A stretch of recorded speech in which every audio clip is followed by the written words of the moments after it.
Negara Indonesia adalah negara berkepulauan terbesar di Asia Tenggara. Memiliki sumber daya yang melimpah dan budaya yang beragam, tetapi warganya terkadang ada yang berkelakuannya aneh.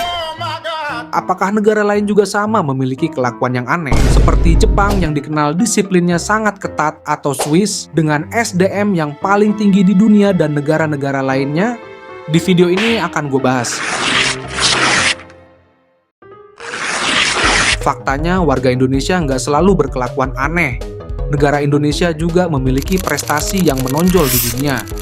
Tetapi setiap kita melihat media sosial di Indonesia, kita bisa melihat bagaimana warga Indonesia yang sebenarnya, apakah negara lain juga sama? Jawabannya, iya, tapi mengapa? Ya, karena ada 3 faktor, yaitu keberagaman budaya, kondisi ekonomi, dan faktor sosial. Karena faktor inilah setiap negara jadi memiliki kelakuan warganya yang berbeda antara warga dengan warga negara yang lain. Contohnya di Jepang, kayak orang-orang Jepang kemana-mana selalu pakai masker. Sedari dulu sebelum COVID di Jepang warganya selalu pakai masker. Kalau di Indonesia ada orang yang pakai masker pasti dianggap orangnya nggak good looking, introvert, atau banyak jerawat. Di Jepang mereka jika makan selalu berbunyi agar menunjukkan jika makanannya itu lezat. Sebaliknya jika di Indonesia itu nggak sopan, pamali woy. Kalau di negara Swiss, membiarkan bayi tidur di luar rumah atau di kafe-kafe adalah hal yang biasa. Karena udara di Swiss kan bagus, ya kalau di Indonesia bisa bahaya lah. Apalagi negara Amerika, wah lebih gila. Banyak kejadian atau kasus yang di luar nalar. Warganya juga banyak yang lebih nggak jelas dan aneh. Gak usah ditanya sih kalau Amerika. Intinya semua negara memiliki warganya yang tidak jauh dari warga kita. Karena kita manusia yang sama, memiliki ego dan hawa nafsu. Jadi kesemua itu berkaitan dengan 3 faktor tersebut. Gak percaya? Ulang lagi videonya. Kelakuan warga ini bisa berubah seiring perkembangannya zaman.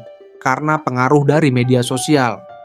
Media sosial sangat mempengaruhi cara orang berinteraksi, berekspresi, dan mendapatkan informasi. Apalagi generasi muda yang memegang hak kendali atas media sosial di zaman sekarang. Generasi muda inilah yang sering berbeda pandangan dengan generasi sebelumnya. Karena berbeda pandangan tersebutlah bisa dianggap aneh oleh generasi yang lebih tua. Apalagi di zaman sekarang, banyak pop culture yang banyak digandrungi oleh generasi muda.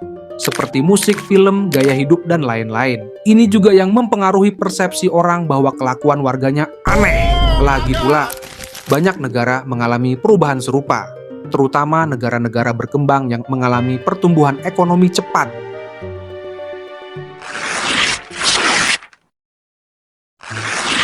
Kesimpulannya, jadi kelakuan setiap warga di negara kita atau negara lain berbeda-beda. Kita tidak boleh menganggap kalau warga di negara kita kelakuannya aneh. Tapi kalau ada orang yang benar-benar berkelakuan aneh, mending kasih saran atau kritik. Agar orang yang berkelakuan aneh tersebut bisa mengintrospeksi diri atau sadar dirilah. Biar kelakuannya kembali normal.